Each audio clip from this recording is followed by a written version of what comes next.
नमस्कार, मी कीर्ती गायकवाड. स्वागत आहे आपलं आय न्यूज 28 मध्ये. चला तर मग जाणून घेऊयात महाराष्ट्रातल्या ताज्या घडामोडी. मतांचे विभाजन होऊ नये म्हणून ॲडव्होकेट किरण चन्ने यांनी बाळामामा यांना समर्थन दिले तर निलेश सांबरे यांच्याकडे फिरवली पाठ. RPI सेक्युलरच्या सर्व कार्यकर्त्यांसोबत श्याम गावताळ यांनी घेतलेल्या सभेत ॲडव्होकेट किरण चन्ने यांनी आपली भूमिका मांडत 10 वर्षात भाजपा अपयशी ठरलेली आहे.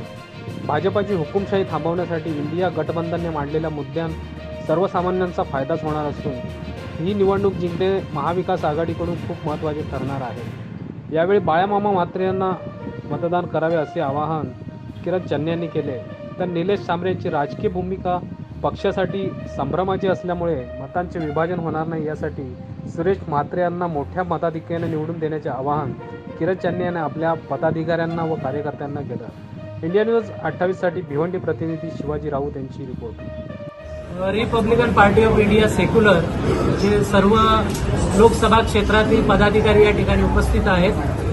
या पक्षाचे अध्यक्ष माननीय श्यामदादा गायकवाड यांच्या मार्गदर्शनाखाली आजची पत्रकार परिषद या ठिकाणी आयोजित होती आहे. मी आपल्याला सांगू इच्छितो की भाजपाच्या सरकारच्या या 10 वर्षाच्या काळामध्ये इथला शेतकरी असेल, शेतमजूर असेल, विद्यार्थी असेल, बेरोजगार असेल, महिला असतील, महिला सुरक्षिततेचा प्रश्न असेल, या सर्व बाबतीमध्ये भाजपा सरकार पूर्णतः अपयशी ठरलेली आहे.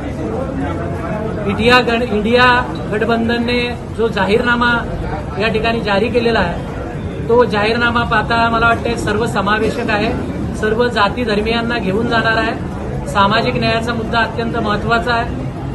भारतीय जनगणना असेल, जातीय जनगणना असेल, गरिबीची जनगणना असेल, हे सर्व जे मुद्दे आहेत हे मला वाटते देशाच्या हिताचे आहेत. भाजपानं ज्या पद्धतीनं 10 वर्षामध्ये आपला राज्यकारभार केलेला आहे, हा राज्यकारभार एक प्रकारे हुकुमशाह पद्धतीनं केलेला आहे. सर्व स्वायत्त संस्था, मग इन्कम टॅक्स असेल, CBI असेल, ED असेल, यांचा अत्यंत गैरवापर केलेला आहे.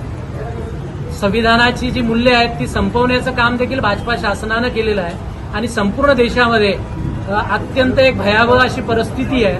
अशा काळामध्ये सर्वसामान्य सगळ्या जाती धर्मातल्या सर्वांना असं वाटतंय की भाजपाचं शासन नको आहे आणि याच्या विरोधामध्ये मोठ्या प्रमाणात सर्व स्तरावरून विरोध होतोय.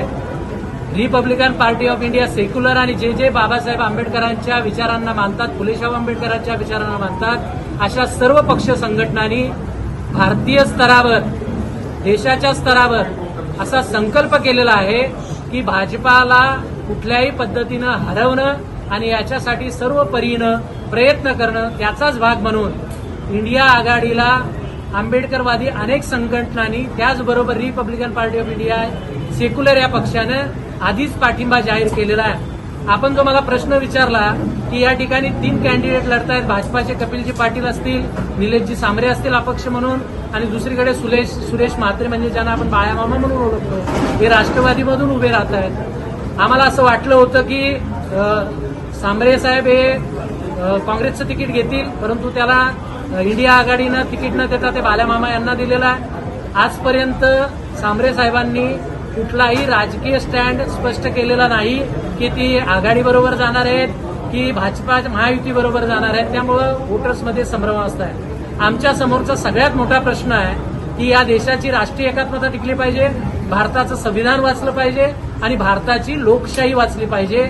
या मुद्द्यावर आंबेडकरीवादी विचारांचं, विशेष करून बौद्धांचं आणि दलित समाजाचं, त्याचबरोबर धार्मिक अल्पसंख्याक समाजाचं कुठल्याही पद्धतीनं मतांचं विभाजन होऊ नये.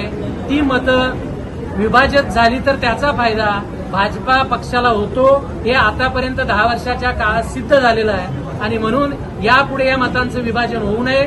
इंडिया आघाडीचं सरकार या देशामध्ये, गठबंधनचं सरकार आलं पाहिजे, ही आमची प्रामाणिक इच्छा आहे.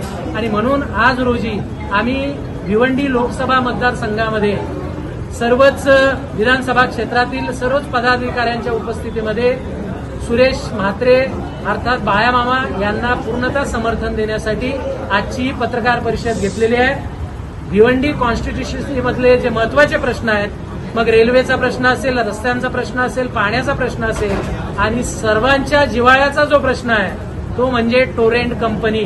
ही टोरेंट कंपनीला हरवण्यासाठी, तिला इथून पळवण्यासाठी आम्ही अनेक आंदोलनं केली.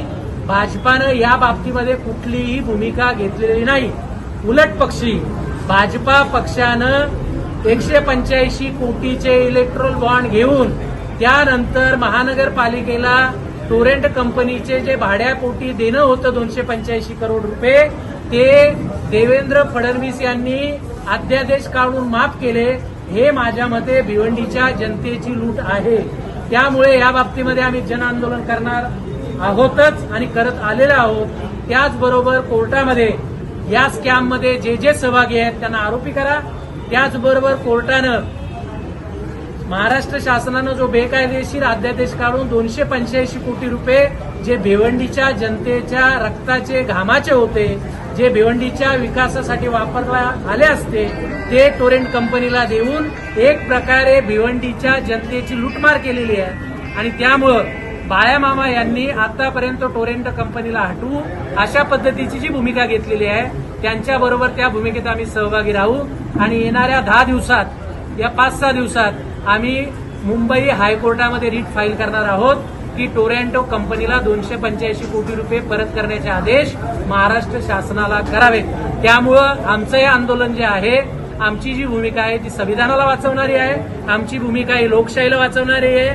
आमची भूमिका ही देशामध्ये राष्ट्रीय एकात्मता स्थापन व्हावी याच्यासाठी आहे आणि सर्व देशातील नागरिकांच्या हितासाठीची आहे. हे आपण लक्षात घेतलं पाहिजे अशी आपल्याला विनंती आहे.